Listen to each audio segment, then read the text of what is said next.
చేద్దాం అని కనీసం ఆ సమయంలో ఎవరున్నాడు? అప్పుడు కూడా కోర్కెలే కోర్కెలే కోర్కెలే, లోలా లోలా లోలా, ఎంత కోర్కెలతో ఉంటాడో. కాబట్టి ఆ కాలము పట్టేసినా బయటికి రాలేకపోతున్నావు. వ్యాఘ్రీవ తిష్టతి జరా పరితజ్జయంతి రోగాశ్చ శత్రవైవ ప్రహరంతి దేహం ఆయు పరిస్రవతి భిన్నా ఘటాధివాంభో లోకస్తదాప్యహితమచరతీతి చిత్రం. లోలత్వం అంటే అమ్మవారి దగ్గర ఎలా ఉంటుందంటేట, ఈ శరీరము మీదకి ఒక పెద్ద పులి వచ్చి మీద పడి పంజాతో కొడుతుందిట. అదే ఒక దీర్ఘవ్యాధి వచ్చి పట్టేస్తుంది శరీరాన్ని. అది లోపల కూర్చుని అవకాశం కోసం ఎదురు చూస్తుంటుంది. ఎప్పుడో అప్పుడు ఏమరపాటులో ఉన్నప్పుడు కొడుతుంది పులి. నేను లోపల ఉన్నానన్న విషయం మరిచిపోయి పరాకు పడకపోతాడా, ఇంద్రియానికి లొంగకపోతాడా, అప్పుడు వీడి యొక్క ప్రధానమైన శరీర భాగాన్ని గ్రసించేస్తాను అని లోపల కూర్చుని ఉంటుంది. అందుకే ఓ మాట చెప్తుంటారు, డయాబెటిస్ అంత ప్రమాదకరం లేదండి అంటుంటారు. శాస్త్రం అదే చెప్పిందండి. అది మీ లౌల్యం కోసం ఎదురు చూస్తుంటుంది. వీడు ఉండలేక 4 స్వీట్లు తినేస్తే రీడింగ్ ఎక్కువ ఉన్నప్పుడు ఏ వైటల్ ఆర్గాన్నో డ్యామేజ్ చేద్దామని శాస్త్రం ఈ మాట ఎప్పుడో చెప్పేసింది. కానీ ఎంత గొప్పగా చెప్పిందో చూడండి. వైరాగ్యం కోసం చెప్పింది. వ్యాధి చిన్నతనంలో కాదు, శరీరాన్ని తీసుకెళ్ళడానికి ఒక నింద ఉండాలి, లేకపోతే 100 బాణములు పడినా శరీరం పడదు. కాబట్టి లోపలికి వచ్చి కూర్చున్నాడు అంటే స్థానిక భద్రతా సూచనగా 3వ నెంబర్ ప్రమాద పతాకం పడిపోయింది. కాబట్టి నువ్వు ఈశ్వరార్చన పెంచేయాలి. పెంచేసి ఈ శరీరానికి సార్థకత చేకూర్చుకోవడం మొదలుపెట్టేసేయాలి. కాబట్టి ఇప్పుడు వ్యాఘ్రీవ తిష్టతి జరా పరితజ్జయంతి, వృద్ధాప్య రూపంలో దీర్ఘవ్యాధి రూపంలో పెద్ద పులి దెబ్బ కొడుతోంది. రోగాశ్చ శత్రవైహ ప్రహరంతి దేహం, చుట్టూ వేట కుక్కలు నిలబడితే మధ్యలో నిలబడిపోయిన జింక ఏం చెయ్యాలో అర్థం కాక ఏదో ఒక చిన్న ధైర్యాన్ని పోగు చేసుకుని కొమ్ములతో ఇటువైపు కుక్కల మీద కలియబడుతుంటే వెనక ఉన్న కుక్కలు పరిగెత్తుకొచ్చి తొడలు కొరికేస్తాయి. తొడలు కొరికేసాయి, కండలు పీకేస్తున్నాయని వెనక్కి తిరిగి వాటి మీదకి తిరిగితే మళ్ళీ వెనక భాగం అటు వెళ్ళింది కాబట్టి ఇటు కుక్కలు మళ్ళీ పీకేస్తాయి. ఈ వెనక భాగం పీకేశాయని ఇంకా తిరగలేక కింద పడిపోయి ఇటు ఇటు చూస్తుంటే డొక్కలు పీకేస్తాయి. రోగములు చుట్టుముట్టేస్తున్నాయి, రకరకాల రోగాలు. ఎన్ని ట్యాబ్లెట్లు ఎన్నో వేసుకుంటున్నావు, అయిపోయింది, ప్రహరించేస్తున్నాయి. ఆయు పరిస్రవతి భిన్న ఘటాధివాంభో, చిల్లు పడిపోయిన కుండలో నీరు మెల్లమెల్లగా కారిపోతున్నట్టుగా ఆయుర్దాయం రోజు రోజుకి వెళ్ళిపోతోంది, కుండ ఖాళీ అయిపోతోంది. లోకాస్తదాప్యహితమాచరతీతి చిత్రం. ఇంకా నేనుంటానని వీడు కోరికలు కోరుతూనే ఉన్నాడు. వీడు ఇక ఏ కోరికలు కోరకుండా ఈశ్వరుణ్ణి సేవించడం అప్పుడు కూడా వాడికి రాలేదు. కాబట్టి నీవు కుక్కవు కాకుండా సింహానివై నీ కోర్కెల మీద ఎప్పుడైనా తిరగబడకపోతే, అమ్మవారి దగ్గర ఏ కోరిక లేకుండా ఒక్కనాడు పూజ చేయకపోతే, ఏ కోరిక లేకుండా అమ్మవారికి ప్రదక్షిణం చెయ్యలేకపోతే, ఏ కోరిక లేకుండా నమస్కరించలేకపోతే, ఎన్ని నీకు ఇచ్చిందో నువ్వు ఒక్కనాడైనా గమనించుకోలేకపోతే, లేని వాటి కోసం ఏడవడమే అలవాటైతే ఈ స్థితిని పొందేస్తాడు. ఇప్పుడు అమ్మవారు ఆ కోరికలు తీర్చదా? తీరుస్తూనే ఉంటుంది. కానీ లోలా ఆయన ఏమైనా ఉద్ధరణ పొందాడా? ఏమీ పొందలేదు, హీనోపాధుల్లోకి వెళ్ళిపోతున్నాడు. కాబట్టి అనుగ్రహించడానికి అమ్మకేమీ కోపం లేదు. కోరు, నేను కాకపోతే ఎవరిస్తాను? అడుగు, ఇస్తుంటాను. నా ఓపిక ఉన్నన్నాళ్ళు ఇస్తుంటాను. ఓపిక ఉన్నన్నాళ్ళు అంటే ఆవిడకి ఓపిక తరగతి ఇస్తూనే ఉంటుంది. కానీ నీవెప్పటికి బయటికి వస్తావు? ఇలా కోరుతూ నువ్వు పాడైపోతున్నానని నీకు తెలియట్లేదు. ఇక కోరిక లేకుండా నన్ను సేవించడం నీకు అలవాటు కావట్లేదు. నా పొంగుకి నువ్వు కారణం అవ్వలేకపోతున్నావు. కాబట్టి ఇప్పుడు రెండో హారం ఏది అంటే, నువ్వు నాకెన్ని ఇచ్చావు కదా, నాకు ఇచ్చినదంతో నిన్ను సేవిస్తానని అనగలవా? అలా నువ్వు ధైర్యం చేసి అంటే చాలు. అమ్మవారు సంతోషపడిపోయి కొన్ని హృదయాలు తమ హద్దులు కూడా తమ శక్తి కూడా చూసుకోకుండా ముందుకొస్తాయి. వస్తే అమ్మవారు, అమ్మా నువ్వు చేసేసినట్టే, అంత వద్దులే అంట. అంటే వారిని నిరుత్సాహపరచడం కాదు, వారు చేసేసినట్టే. అమ్మవారు స్వీకరించేసింది. ఆ మాట చాలండి, ఆ తెగువ చాలు. ఆ మాట అన్నందుకు పొంగిపోతుంది అమ్మవారు. కానీ మనం ఏమిటంటే అన్నిటికీ ముందుకొస్తాం. ఈశ్వరుడి విషయంలో ముందుకి రావడానికి ఎంత బెంగో, అంత అవసరం అంటారా, అంత అవసరం అంటారా అంటాడు. గోదానం 11 రూపాయలు చాలదా, హిరణ్యదానం ఓ తునక చాలదా అంటాడు. అన్నిటికీ ఎంత నాశో ఒక్క ఈశ్వరుడి విషయంలో. మీరు చూడండి, దేవాలయాల ముందు ఉండేటటువంటి కొట్లల్లో అరటిపళ్ళ గెలలు ఉంటాయి. అవి ప్రత్యేకం ఈశ్వరుడి కోసం తెస్తారు. పావలాకి 4 అరటిపళ్ళు ఇస్తారు. అవి ఇంతంతే ఉంటాయి. నేను అన్నానని అనుకోవద్దు, మీరు గమనించండి. భగవంతుడి దేవాలయాల ముందు అరటిపళ్ళ కొట్లు ఉంటాయి. అవి ముగ్గం అరటిపళ్ళు, ఆకుపచ్చగానే ఉంటాయి. అవి కోసేసి ఇచ్చేస్తారు. డజను 3 రూపాయలు 4 రూపాయలు. ఈ అరటిపళ్ళు, ఈ ఆకుపచ్చగా ఉన్న అరటిపండు తీసుకెళ్లి పెడితే ఆ పండిలా ఒలిచారనుకోండి, అది తొక్క రాదు, అంటుకుపోయి పొర కింద ఊడిపోతుంది, ఆకుపచ్చతనం ఉండిపోతుంది. ఇది పెట్టి ఓం ప్రాణాయ స్వాహ ఓం అపానాయ స్వాహ, నీకు నీ తల్లి జఠరాగ్నినిచ్చి మధుర పదార్థాలు ఇచ్చి ఉద్యోగం ఇచ్చి ఐశ్వర్యం ఇస్తే నీ జన్మాంతరంలో 2 అరటిపళ్ళు 2 రూపాయలు పెట్టి 2 చక్రకేళి పళ్ళు నువ్వు పెట్టలేదు. కానీ నువ్వు తినడానికి నా తల్లి ఎన్ని చక్రకేళీల అత్తలాల్ని ఇంటికి పంపించిందో, ఎన్ని పళ్ళు తింటే జీర్ణం చేసిందో తెగించి 2 రూపాయలు పెట్టి నువ్వు అరటిపళ్ళు కొనలేవు. అది నా బతుకు. ఈ విచారణ చేసుకుంటే లోలత్వంలోంచి బయటికి వచ్చాడని గుర్తు. నేనేం చెయ్యగలుగుతున్నాను, ఈ తాపత్రయం వస్తే నువ్వు తీసుకొచ్చి పెట్టేయమని అమ్మవారు చెప్పదు. నీ ఇల్లు అమ్మేయి, నీ ఆస్తి అమ్మేయి నాకు పెట్టేయని తల్లి ఎప్పుడూ అడగదు. ఆ భావన నీకుంటే భావనా మాత్ర సంతుష్టాయై నమః, ఆ కృతజ్ఞతతో నువ్వు నిలబడగలిగితే చాలా అమ్మ పొంగిపోతుంది. ఇప్పుడు ఈ పొంగు 2వ హారం పట్టుకోగలిగారా జాగ్రత్తగా. ఇప్పుడు ఇది వాంఛనీయం, ఈ స్థితికి రావాలి మనిషి. ఇప్పుడు పూజ చేస్తాడు. కానీ ఎందుకు చేస్తాడు అంటే ఇత పూర్వం ఇంద్రియములతో సుఖములను అనుభవించడం కోసమని పూజ చేసేవాడు. ఆ పూజకి హేతు ఏమిటంటే నువ్వేదో కోరిక తీర్చాలి, నేను సుఖం అనుభవించాలి. ఇప్పుడు మీరు చాలా జాగ్రత్తగా పట్టుకునే ప్రయత్నం చేయండి. ఇంద్రియ సుఖాలకై అవివేకులు తిరుగుతున్నారు లోలత్వంతో. దీన్ని ఎంత గొప్పగా చెప్పారంటే 2వ హారం గురించి, యా ప్రీతి రస్తి విషయేష్వేక భాజాం సైవాచ్యుతే భవతి భక్తి పదాభిధేయ భక్తిస్తు కామా ఇవ తత్కమనీయ రూపే తస్మాన్ మునే రజనికా ముఖవాక్య భంగి. హద్దు అవధి అని ఉంటాయి. మీరు అమ్మవారిని ఒక విషయం కోరారండి, అమ్మవారు మీకు ఇచ్చేసింది. ఒక ఉదాహరణ చెప్తాను. నేనే అమ్మ నాకు ఏసీ ఇయ్యి అని అడిగాను, అమ్మవారు ఏసీ ఇచ్చేసింది. ఇప్పుడు ఏసీ ఇచ్చాను కదా, కాలంతో సంబంధం లేకుండా నీ ఇంట్లో ఏసీ ఆన్ అయిపోతుంది అందనుకోండి అమ్మవారు.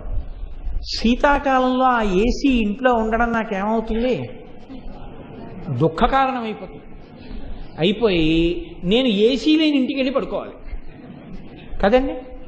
అందుకని అమ్మవారు ఏం చేసిందంటే నీకు వేడిగా ఉన్నప్పుడు వాడుకోని శక్తినిచ్చింది దానికి. అమ్మవారు పవర్ అండి, కరెంట్ ఉంటే కదా ఆ ఏసీ. ఇప్పుడు చూడండి, లోకంలో మీరు అమ్మవారిని లోలత్వంతో తెచ్చుకున్న సుఖాలు ఏ ఉన్నాయో అవన్నీ దుఃఖములే, సుఖముగా ఒక అవధిలో కనబడతాయి అంతే. ఏసీ, మంచి రోహిణీ కార్తీ బెడ్రూమ్లో ఏసీ వేసుకుని వెళ్ళి పడుకున్నాడు. అమ్మాయ ఎంత హాయిగా ఉందో అన్నాడు. మీరు చూడండి, దానికి ఆటోమేటిక్ స్టాపర్ బటన్ ఉంటుంది. 2 గంటల తర్వాత అది ఆగిపోయేటట్టుగా రిమోట్లో ఏర్పాటు చేసి పడుకుంటాడు. ఎందుకని? అలా పడుకోలేదనుకోండి 2 గంటల తర్వాత ఊయ నివడక లోకముర్వీనాథ గడగడగడగడగడగడ చలేస్తుంది. చలేసి ఇప్పుడు ఏమని ఏడుస్తాడో తెలుసా అండి? పోనీ శీతాకాలంలో అలా హృదయ కప్పు పడుకుంటాడు అనుకుంటున్నారా? బోల్డంత కరెంటు బిల్లు అయిపోతుంది, ఇంకా చల్లపడింది కదా కట్టేద్దామంటే. ఇప్పుడు ఏమైంది? మళ్ళీ ఏడిపే. అమ్మవారు చల్లతనం ఇచ్చినా లోపల వేడే, కరెంటు బిల్లు అయిపోతుందని ఏడుపు, స్లాబ్ మారిపోతుందని ఏడుపు, 2 గంటలు వేసి కట్టేద్దామని ఏడుపు. ఇలా కట్టేసినటువంటి తర్వాత ఓ 2 నెలలు పోయిన తర్వాత లంగ్ ఇన్ఫెక్షన్ వస్తుంది. డాక్టర్ గారి దగ్గరికి వెడితే ఆయన అంటాడు, నువ్వు ఏసీ ఆన్ చేసుకోవడం కోసం తలుపులన్నీ వేసేస్తున్నావు కదా, ఒక్క కన్నం కూడా లేకుండా. ఏసీ వర్క్ చేసినంతసేపు రూమ్లో గాలి బయటికి వెళ్ళిపోతుంది, ఏసీ కట్టేసి పడుకున్నాక ఆ గాలి అక్కడే ఉంటుంది. కాబట్టి నీకు ఫ్రెష్ ఎయిర్ దొరకట్లేదు, దానివల్ల లంగ్స్ ఇన్ఫెక్ట్ అవుతున్నాయి. నువ్వు వేసుకుంటే ఏసీ వేసుకుని ఏసీ ఆఫ్ చేసినప్పుడు కిటికీ తలుపులు తీసుకో. లేదా అసలు ఏసీ మానేసి కిటికీ తలుపులు తీసుకో పడుకుంటాడు. ఇప్పుడు మళ్ళీ ఏడుపు. ఎందుకని? ఏసీ కట్టడానికి లేద్దామా, కిటికీ తలుపులు తెరుద్దామా, ఉన్న చలిపోతుంది, బయట నుంచి వేడిగాలు వస్తుంది. కిటికీ తలుపులు తెరవలేదా, ఊపిరితిత్తులు పోతాయి. ఏసీ రాత్రంతా ఉంచుదామా, కరెంటు బిల్లు అయిపోతుంది. ఇప్పుడు ఏమైంది? ఏసీకి ఒక అవధి వచ్చేసింది. పోన్లేండి అసలు ఎంత స్లాబ్ అయినా కట్టేసి ఎంత సంపాదించేద్దాం. ఇప్పుడు ఎక్కువ తిరగడం వల్ల ఏమవుతుందంటే నీకు స్ట్రెస్, టెన్షన్ ఎక్కువైపోయి బీపీ ఎక్కువగా ఉంటుంది, నువ్వు ఇంత తిరక్కంటారు. ఎక్కువ ఆలోచించక 4 రోజులు రూమ్లో కూర్చోంటారు. ఇప్పుడు మళ్ళీ ఏడుపు. నీకు ఏ సుఖమని నువ్వు పిలుస్తున్నావో, లోలత్వంతో అమ్మవారి దగ్గర దేనికి తిరిగావో, ఆ సుఖములని నువ్వు అనుకున్నవన్నీ దుఃఖము యొక్క అభాష. వాటికి అవధులున్నాయి. ఆ అవధిలోనే అవి సుఖాన్ని ఇస్తాయి. ఆ అవధి దాటగానే అది దాని దుఃఖ స్వరూపాన్ని బయటపెట్టేస్తుంది. నేను దుఃఖం చెప్పేస్తుంది. మామిడి పళ్ళు తినాలనుందండి, మామిడి పళ్ళు తినాలనుందండి అంటాడు. ఇంత గిన్నెతో మామిడి పళ్ళ రసం పిండేసి ఇచ్చి 6 గ్లాసులు పుచ్చేసుకో అన్నారు అనుకోండి, ఏమంటాడో తెలుసా అండి? ఒక 2 గ్లాసులు తాగి అమ్మో బాబోయ్ కడుపు నిండిపోయి ఇంకొద్దండి, వాంతి వచ్చేట్టుందంటే ఏమైంది? దుఃఖం అయిపోయింది. మీకు నేను ఒక ఆశ్చర్యకరమైన విషయం చెప్తానండి.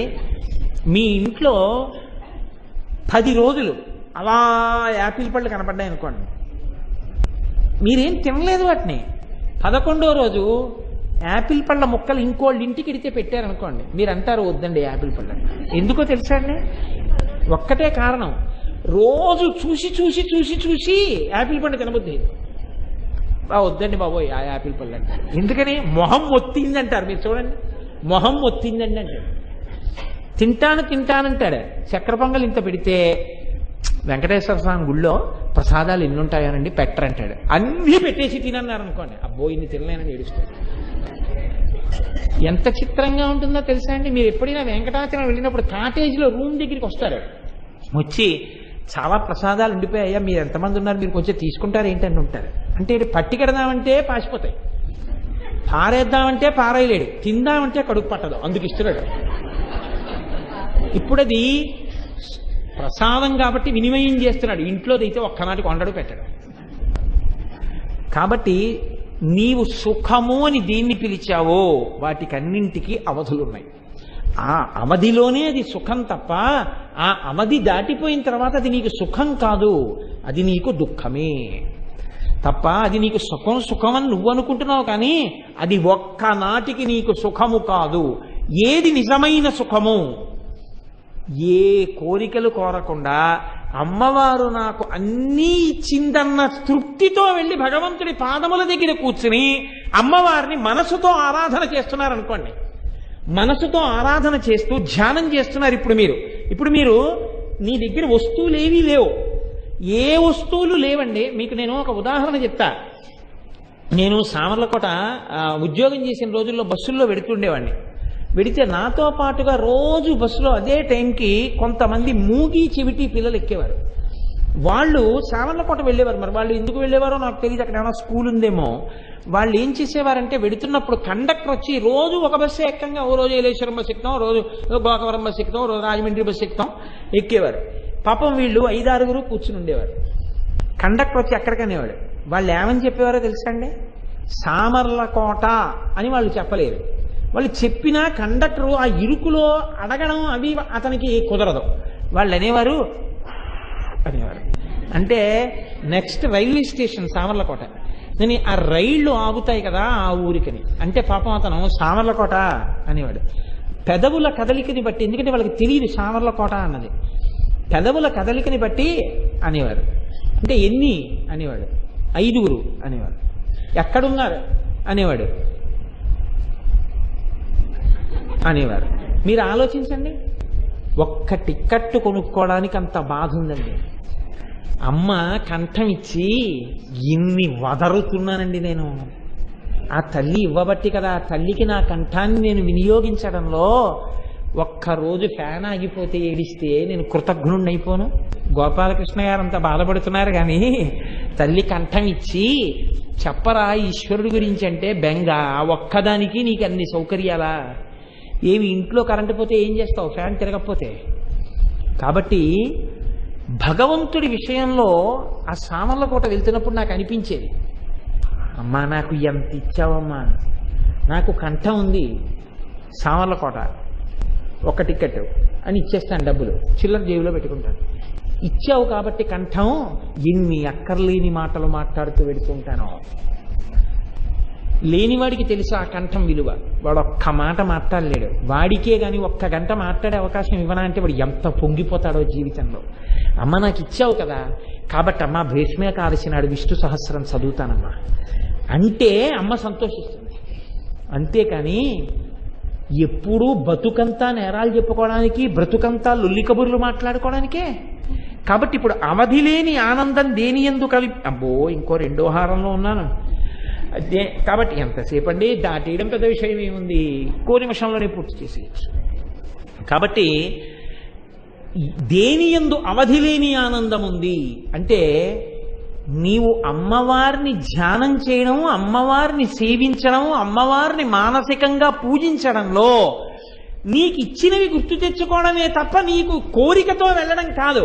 అమ్మా నాకు ఎన్నిచ్చావమ్మా, ఎన్నిచ్చావమ్మా, అమ్మా నాకు ఏమొచ్చమ్మా, ఏమీ రాని నాకు లలితా సహస్రం చదువుకునే అదృష్టం ఇచ్చావా, ఆ చదివిన విషయం తొందరగా జ్ఞాపకం పెట్టుకోగలిగిన శక్తిని ఇచ్చావా, దాన్ని ఒక అమరికలో చెప్పగలిగినటువంటి వాగ్వైభవాన్ని ఇచ్చావా, వీడు లలితా సహస్రానికి వ్యాఖ్యానం చెప్పాడన్న కీర్తి నాదా, లోపల ఉండి పలికిస్తున్న దానివి నువ్వా, నా మేధస్సు నువ్వా, అమ్మా కీర్తి అంతా నాదా, వెనకనున్న దానివి నువ్వా, నువ్వు ఏమీ తెలియనట్టు నా పూజా మందిరంలో ఇలా కూర్చున్నావా, ఇక్కడ కూర్చుని నీ చెప్పిస్తున్నావా, ఇక్కడ ఉన్నాను అక్కడ పక్కన లేకపోతే బెంగెట్టుకుంటానేమోనని అక్కడే కూర్చుని లావణ్యలహరి పూర్తవుతుంటే పాదాల దగ్గరికి వస్తున్నావు కదా, చెప్పావు కదా దా దగ్గరికి అని దేవాలయానికి ఇంకొంచెం దగ్గర చేసుకుని వినడం మొదలుపెట్టావా ఓ 2-3 రోజులు.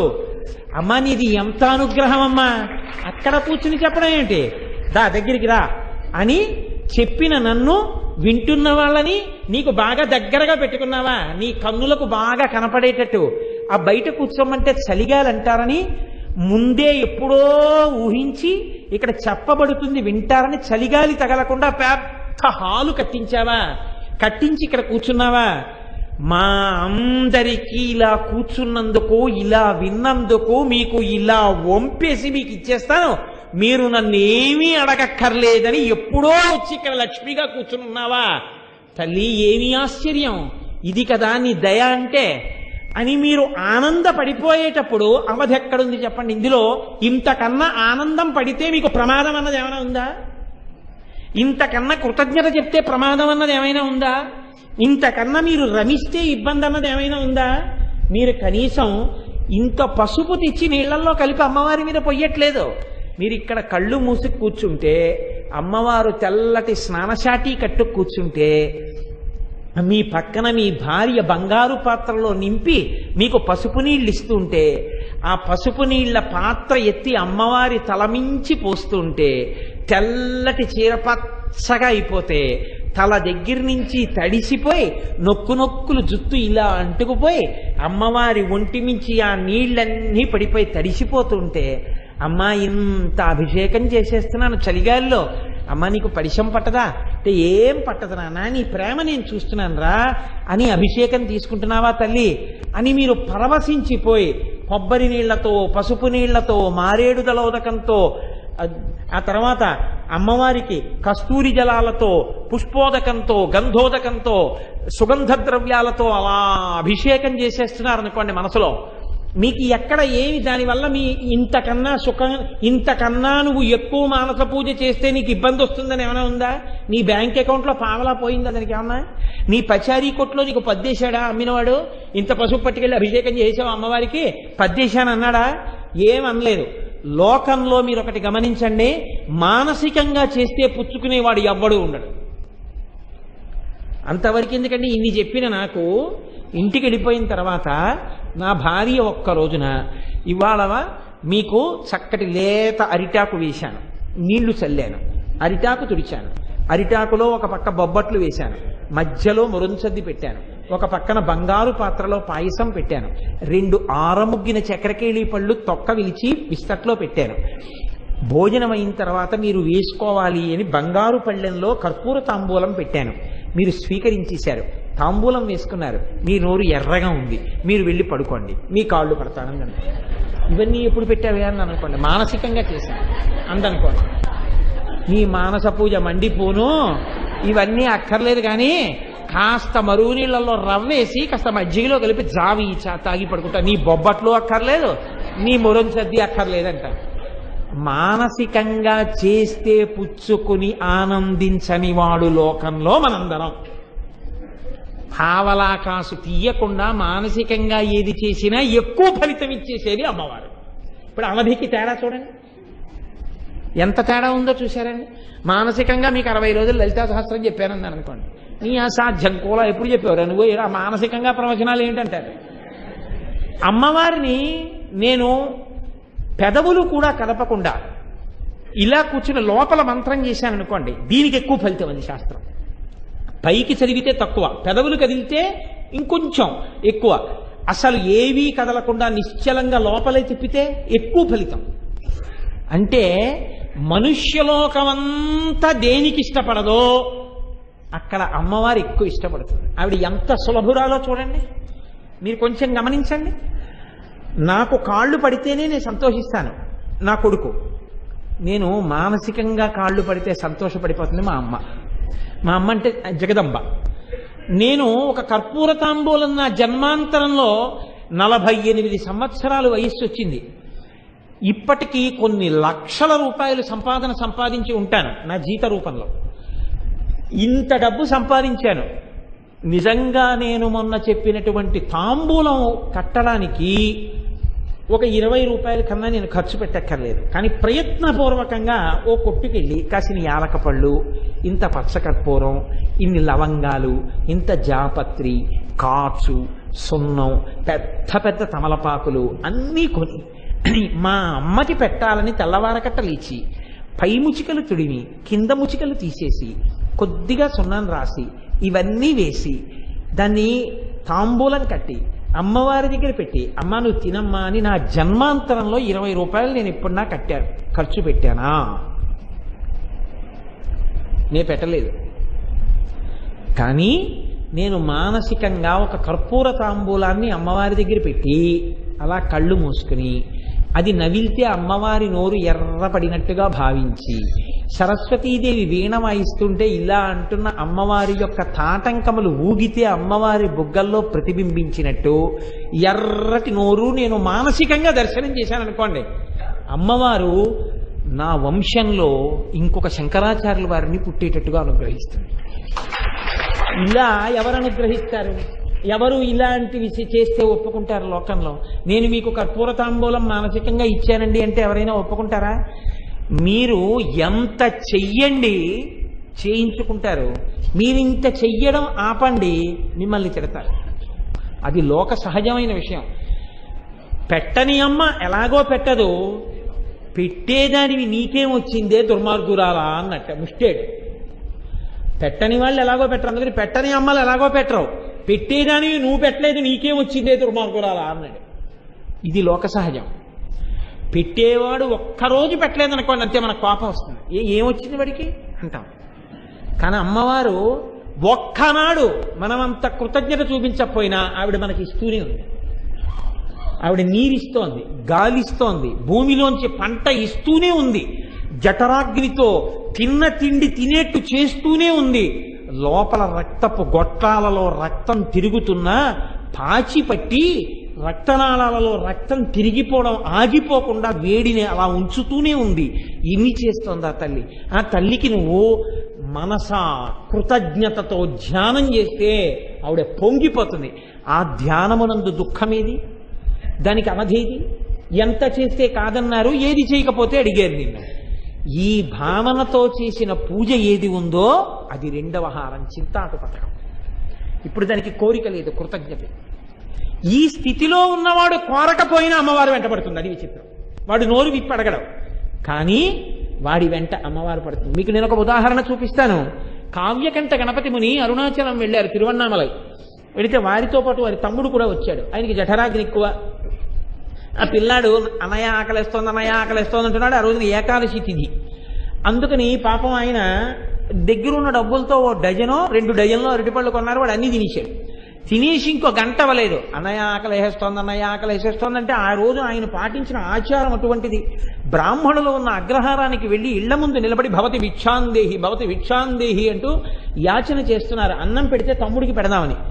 ఆ రోజు ఏకాదశి. ఎవ్వరూ అన్నం పెట్టలేదు, ఎవ్వరూ బయటికి వచ్చి అన్నం పెట్టలేదు. వీడి ఏడుపు. ఆయన ఒక శ్లోకం చదివారు. బ్రాహ్మణ గృహంలో అకస్మాత్తుగా ఎవరైనా వస్తే పెట్టడానికి కొద్దిగా అన్నం ఉండేటట్టుగా ఉండాలి. ఆఖరికి కలియుగంలో వీళ్ళు అన్నపాత్రలలో అన్నం కూడా లేదనమాట. ఒక్కడు కూడా అన్నం పెట్టలేదు అని. ఒక ఇంటి ముందు వెడుతున్నారు. ఆ ఇంటి అరుగు మీద పడుకున్నాడు వృద్ధ బ్రాహ్మణుడు. ఆయన గభాలన లేచి కావ్యకంఠ గణపతి మునిని పట్టుకుని అన్నాడు, బాగా దొరికావయ్యా, నా భార్యకు ఒక నియమం ఉంది. అందరూ ఏకాదశి వ్రతం చేసి మరునాడు ఉదయం ద్వాదశి నాడు పారణ చేస్తే నా భార్య ఏకాదశి నాడు రాత్రి భోజనం చేస్తుంది. కానీ భోజనం చేసే ముందు ఆవిడకు నియమం ఉంది. ఆవిడ ఎవరైనా ఓ 2 బ్రాహ్మణులకు భోజనం పెట్టుకుని తింటుంది. ఇవాళ యాత్రికులు కూడా దొరకలేదు తిరువణ్ణామలైలో, ఎవ్వరూ దొరకలేదు. నువ్వు ఆకలం తిరుగుతున్నావు, రా రా అని లోపలికి తీసుకెళ్ళాడు. స్నానం చేసి రండి భోజనం వడ్డిస్తానంది. కావ్యకంఠ గణపతి ముని తమ్ముడు గబగబా వెళ్ళి స్నానం చేసి తడిబట్టతో వచ్చారు. ఆవిడ మడిబట్టలు ఇచ్చింది. మడిబట్టలు కట్టుకుని భోజనానికి కూర్చున్నారు. షడ్రసోపేతమైన భోజనం పెట్టింది ఆవిడ.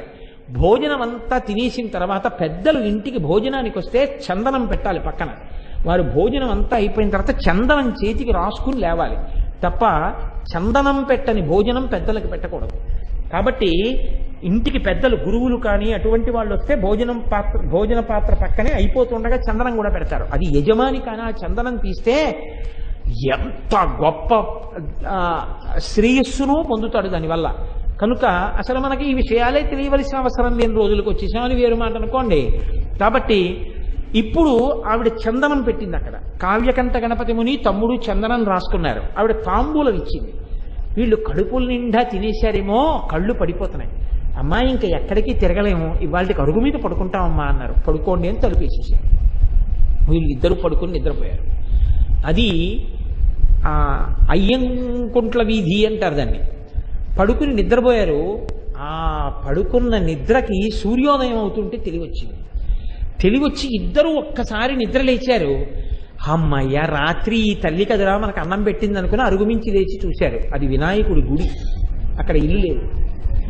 వాళ్ళు తెల్లబోయి, రాత్రి మనం షడ్రసోపేతమైన భోజనాలు తిన్నాం, ఇక్కడ ఎవరో ఒక తల్లి మనకు అన్నం పెట్టింది, రత్నకింకిణులు గల్లు గల్లుమంటుంటే ఏదా తల్లి ఇది, ఆ ఇల్లేది అని చూశారు. ఒకవేళ కలకన్నామా అని.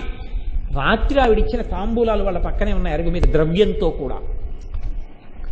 ఇప్పుడు చెప్పండి, ఎవడు ఆర్తితో ప్రార్థన చేసి ఎవడు ఆర్తితో పూజ చేస్తున్నాడో వాడు నోరు తెరిచి అడగవలసిన అవసరం లేకుండా వాడి అవసరాలు తీర్చడానికి భగవంతుడు వాడి వెంట తిరుగుతుంటాడు. వాడికి ఈశ్వరుడి యొక్క అనుగ్రహం ఎప్పుడూ కలుగుతూ ఉంటుంది. దానికి ప్రకటనలు అక్కర్లేదు, దానికి ఏమీ అడ్వర్టైజ్మెంట్లు ఉండవు. అసలు దానికి చాలా దూరంగా ఉంటారు ఆ స్థాయిలో ఉన్నవాళ్ళు. కాబట్టి అంత స్వచ్ఛమైన భక్తితో అమ్మవారి పట్ల కృతజ్ఞతతో బ్రతికేవాడెవడున్నాడో వాణ్ణి అమ్మయే కాపాడుతుంటుంది. ఈ స్థితికి ఎదిగితే వాడు చింతాకు పథకాన్ని అమ్మవారి మెడలో పెట్టినట్టు. 3వది ముక్తాఫలం, ముత్యాల గొలుసు. ముత్యాల గొలుసు వేసిన వాడెవరు అంటే వాడికి ఇప్పుడు కొత్తగా పూజ లేదు, కృతజ్ఞత లేదు, పూజ చేయకపోవడం లేదు, కోరిక లేదు. ఎందుకు లేదంటే అసలు వాడు నేను శరీరం కాదు, నేను లోపల ఉన్న ఆత్మని అంటే. అందుకని ఆయనకి కోరిక లేదు. ఎంతవరకు లేదంటే ఆయనకి ఆ శరీరం మీదే లేదు కోరిక. ఆత్మ అంటే బాగా జ్ఞాపకం పెట్టుకోండి, ఆత్మ సాక్షాత్కారం అన్న మాట ఉండదు. సాక్షాత్కారం అంటే కొత్తగా ఏదో రావడం. ఆత్మ సాకారమును పొందితే భగవంతుడు ఒక రూపంలో ప్రత్యక్షం అవుతాడు. ఆత్మకి సాక్షాత్కారం ఉండదు. ఆత్మ ఆత్మగా మీకు ఎరుకలోకి వచ్చే అనుభూతిని పొందుట ఆత్మానుభవము అంతే. దానికి అద్వైతానుభూతి అని పిలిచింది శాస్త్రం. ఆ అనుభూతిని పొందడమే, నేను ఆత్మని అని తెలుసుకోవడమే అద్వైతానుభూతి. అంటే మీకు నేను ఒక ఉదాహరణ చెప్తే తొందరగా పట్టేసుకుంటారు మీరు. తలస్నానం చేస్తున్నాను నేను, నా భార్య ప్రియమార తలస్నానం చేయిస్తోంది, కుంకుడు పులుసు వచ్చి కళ్ళల్లో పడింది. ఇప్పుడు నేను బయటికి వచ్చాను తల తుడుచుకుని. అక్కడ కూర్చుంటే మా ఆవిడంది, ఏమంటే టీవీలో చూడండి వెంకటాచలం స్వామివారి ఊరిరిగింపు చూపిస్తున్నారండి. నేను చూడలేను అన్నాను. ఎందుకు చూడలేరు? నా కళ్ళల్లో పులుసు పడింది, నేను చూడలేను. కళ్ళల్లో పులుసు పడింది కాబట్టి కళ్ళు చూడలేకపోతున్నాయన్నది చూస్తున్నది ఎవరు? చూస్తున్నది ఆత్మ. ఇక్కడ నిప్పెడుతోందంటాడు. ఇక్కడ నిప్పెడుతోందని తెలుసుకుంటున్నది ఏది? అది ఆత్మ. దానికి నిప్పి లేదు. దానికి నిప్పు ఉంటే నిప్పున్నదన్నది పట్టుకోలేదు. దానికి నిప్పు ఉండదు, దానికి వికారం ఉండదు, దానికి యవ్వనం లేదు, దానికి వార్ధక్యం లేదు, దానికి మార్పు లేదు, దానికి కోరిక లేదు. అది పూర్ణమై పూర్ణమద పూర్ణమిదం పూర్ణాత్ పూర్ణముదొచ్యతే పూర్ణస్య పూర్ణమాదాయ పూర్ణమేవావశిష్యతే. అది ఎప్పుడూ అలాగే పూర్ణమై ఉంటుంది. ఆ అనుభూతి యందు నిలబడిపోయిన వాడికి తాను కొత్తగా పొందవలసింది లేదు, తాను వదలవలసింది లేదు. తాను పూర్ణుడై ఉంటాడు. ఆయన ఎక్కడా ఎప్పుడు ఏమీ మాట్లాడవలసిన అవసరం ఆయనకి లేదు. ఆయన స్వస్థితికి భంగం. అందుకని అసలు ఆయన మాట్లాడడం. మీకు నేను ఒక ఉదాహరణ చెప్తాను. భగవాన్ రమణుల దగ్గరికి తీసుకొచ్చి ఇంత నోట్ల కట్ట పెట్టాడు ఒక ఆయన. ఉత్తరీయంలోంచి తీసి అక్కడ పెట్టాడు. పెట్టి పక్కన 2 పళ్ళు పెట్టాడు. రమణ మహర్షి ఆ 2 పళ్ళు తీసుకుని ఇవి తీసేసుకో అన్నాడు. అంటే ఆయన అన్నాడు, అది చాలా డబ్బు, ఉంచుకోండి అన్నాడు. ఎందుకు అన్నారు రమణ మహర్షి. ఎందుకు అంటే డబ్బులు కదా అన్నాడు. నేను తినను కదా అన్నారు ఆయన. నేను తినను కదా, అవి తినడానికి పనికిరావు కదా, ఇవైతే పోనీ ఎప్పుడైనా దీనికి ఆకలేస్తే అవి పెడతాను, అవి ఎందుకు, అవి తినను కదా అన్నాడు. అంటే మనకైతే జీవితం అంతా అదే, ఆయనకి తినవు కదా అది ఎందుకు అంటే అసలు దీని భావనే లేదు. దీనికి ఉన్నది ఏమిటి? ఇప్పుడు మీరు చూడండి, డాక్టర్ గారి దగ్గరికి ఎప్పుడు వెళ్ళాలి? ఒంట్లో బాగుండకపోతే వెళ్ళాలి. అంతేకాని వాళ్ళకెవరికో ఏదో అనారోగ్యం వచ్చిందని మనకు కూడా వస్తుందేమో అని అపాయింట్మెంట్ తీసేసుకుని డాక్టర్ గారి దగ్గరికి వెళ్ళి, నాకు 104 జ్వరం వచ్చి, దగ్గొచ్చి, పడిశం పట్టి, బాగా చలి కుదుపు వచ్చేస్తే మందులు రాయండి అన్నారు అనుకోండి. ఇప్పుడు ఉందా అంటారు డాక్టర్ గారు చేయి పట్టుకుని. ఇప్పుడేం లేదు, వస్తుందేమోనని అన్నారు అనుకోండి. ముందు అవతల బాగుంటారు.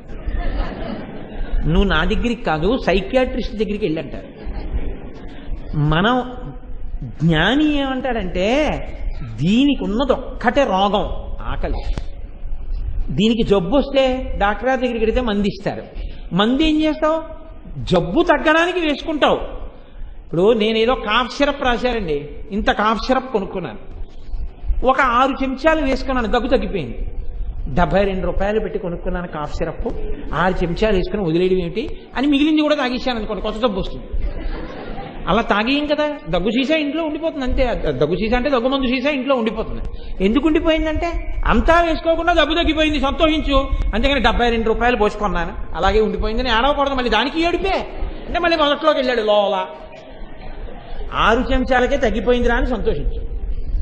ఇలా సంతోషించడం, ఎన్ని చెంచాలు వేసుకుంటావు? దగ్గు తగ్గే వరకు వేసుకుంటావు. జ్ఞాని అంటాడు, దీనికి జబ్బు వచ్చిందంటాడు ఆకలిస్తే, ఇది అన్నం అడుగుతోంది అంటాడు. అందుకని ఏం చేస్తాడంటే ఆయనకి రుచి కోసం తినడం. ఆయన ఓ ఇంటి ముందుకు వెళ్ళి భవతి భిక్షాందేహి అంటాడు. దున్నపోతులా ఉందా ఉంటుంది ఆవిడ. సంతోషించి వెళ్ళిపోతాడు. ఏది దున్నపోతులా ఉంది? ఇది అది నేను కాదమ్మా, నువ్వు నేను అందరం ఏదో, అది అందరికీ ఒక్కలా ఉంటుందమ్మా, అజ్ఞానం పోన్లే తల్లి, నువ్వు ఎదగాలి. వెళ్ళిపోతాడు. ఇంకో ఇంటి ముందుకు ఎడతాడు. పిల్లలు సగం కొరికి వదిలేసినటువంటి బజ్జీలు ఉంటాయి, అవి పట్టుకొచ్చి ఆయన జోలిలో వేశారు. ఆయన పరమ సంతోషంగా ఈ ఉపాధికి వచ్చిన జబ్బుకి ఔషధిని ఇచ్చింది ఆ తల్లి. చాలా సంతోషం. అందుకే శంకర భగవత్పాదులు అన్నారు, సన్యాసం తీసుకుని ఆయన అన్నారు, అమ్మా నేను నీకొక్కడికే బిడ్డగా కాకుండా భిక్ష పెట్టినటువంటి తల్లిదండ్రులందరికీ బిడ్డన్నై, జ్ఞానం ఎవరికి బోధ చేస్తానో వాళ్ళందరికీ తండ్రినై తిరగడం కోసం లోకానికి వెళ్ళిపోతున్నానమ్మా. నేను పెళ్లి చేసుకుంటే 2కో 3కో బిడ్డలకి తండ్రిని, ఇక్కడే పెళ్లి చేసుకుని ఉండిపోతే నీకొక్కడే కొడుకుని, నేను ఇది విప్పి కాషాయం కట్టుకుని ఒక్క చోట ఉండకుండా ఆసేతు హిమాతల పర్యంతం తిరిగితే ఎవరెవరికి బోధ చేశానో వాళ్ళందరికీ తండ్రిని, ఏ తల్లి నా చేతిలో కబళం వేసిందో వాళ్ళకి బిడ్డని, ఇంతమందికి బిడ్డని ఇంతమందికి తండ్రిని అవ్వడానికి నేను వెళ్ళిపోతున్నానమ్మా సన్యాసం తీసుకుని అన్నారు. సన్యాసానికి ప్రయోజనం చెప్పారు శంకరాచార్య గారు. అది మహానుభావుడయ్యారు. అందుకని జగద్గురు అయ్యారు మహానుభావుడు. ఆ సిద్ధాంతానికి కట్టుబడిపోయారు. కాబట్టి చూడండి, జ్ఞాని అలా ఉంటాడు. ఆయన నిత్యముక్తుడు, ఆయనకి ఏమీ ఉండదు. ఈ శరీరం పడిపోతోంది, సాక్షిగా ఉంటాడు. అది నేను కాదు, అది పడిపోతోంది. తానెవరు? ఆత్మ. ఆత్మగా ఉండి ఆత్మగా అనుభవిస్తూ ఆత్మగా ఉండి ఆత్మగా నిలబడిపోతాడు. ఇది పునరావృత్తి రహిత శివ సాయుధ్య స్థితి. ఇది మోక్షం.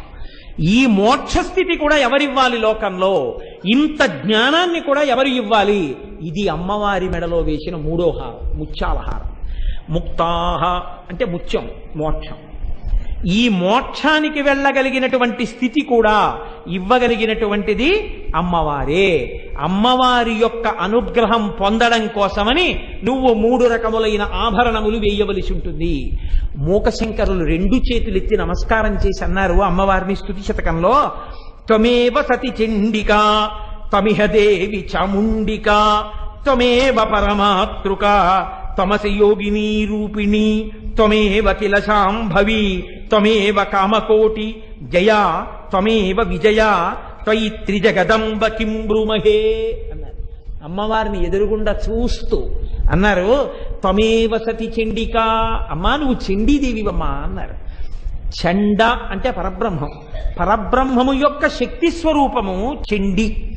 చండి రాక్షసుల్ని సంహరిస్తుంది, భక్తుల్ని కాపాడుతుంది, ఉత్తరక్షణ ప్రయోజనాలు ఇస్తుంది. అందుకే చండీ హోమం చేసుకుంటారు. కాబట్టి అమ్మ నువ్వే చండివి.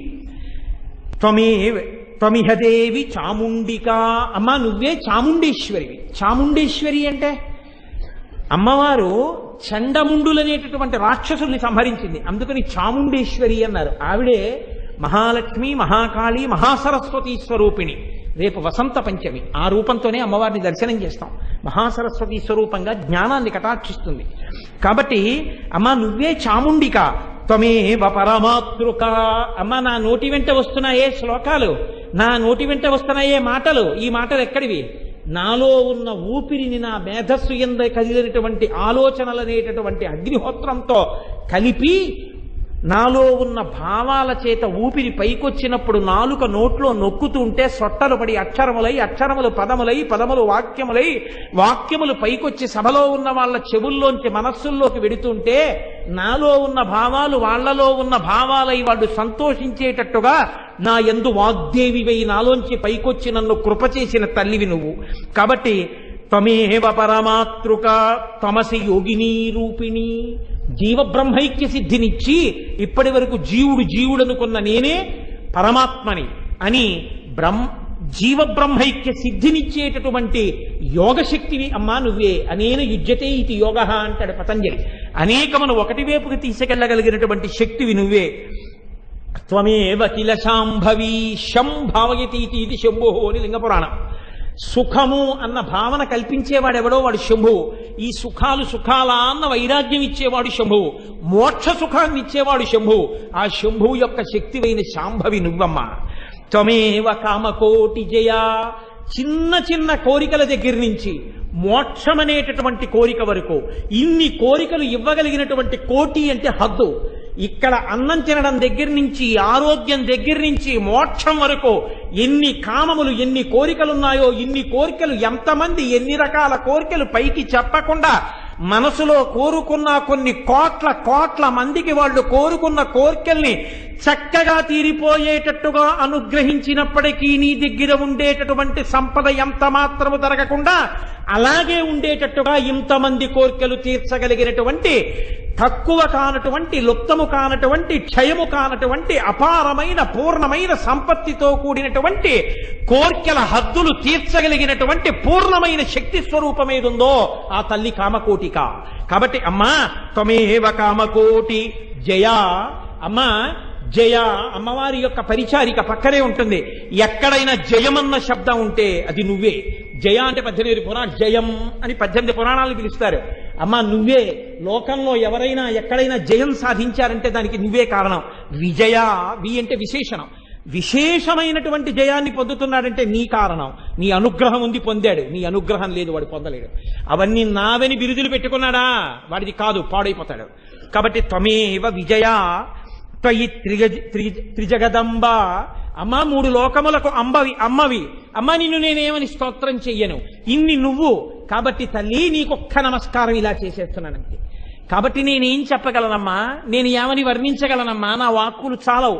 కాబట్టి నా 5 జ్ఞానేంద్రియాలు 5 కర్మేంద్రియాలు కలిపి 11వదైన మనస్సుని బుద్ధిని ఇలా తాటించి ఈ 11ంటిని నీ పాదముల దగ్గర న్యాసం చేసి నా శిరసు తాటించి నమస్కరిస్తున్నాను, నన్ను అనుగ్రహించమ్మా అన్నారు. ఈ స్థితి అమ్మవారిది. ఈ అమ్మవారి స్థితిని తెలుసుకుని 3 హారములను అలంకారం చేసిన వాడెవడున్నాడో వాడు ఆ 3 రకాలుగా ముందు లోలత్వాన్ని తెలుసుకుని కోరికల్ని తెలుసుకుని కుక్కలా కాకుండా సింహంలా బతుకుతాడు. 2 అవధి లేనటువంటి ఆనందాన్ని అమ్మవారి ధ్యానంలో పొందుతాడు. 3 ఇక్కడే అమ్మవారి అనుగ్రహంతో ముముక్షువై మోక్షస్థితి వైపుగా నడిచి ఆత్మానుభూతిని పొందుతాడు. ఈ 3టిని కృప చేసే తల్లి ఎవరుందో ఆ తల్లిని ధ్యానం చేయడమే, ఆ శక్తిని తెలుసుకోవడమే అమ్మవారికి 3 హారాల్ని ధ్యానం చేయడం. అది రత్నగ్రైవేయ చింత కల్లోల ముక్త ఫలాన్విత, ఫలములను ఇవ్వడం. కాబట్టి ఆ నామంలో అంత శక్తి, అంత గొప్పతనం ఉంది. రేపటి రోజున నా తల్లి నా నాలుక యందు నర్తించి వేరుకొని నామములను పలికించుగాక.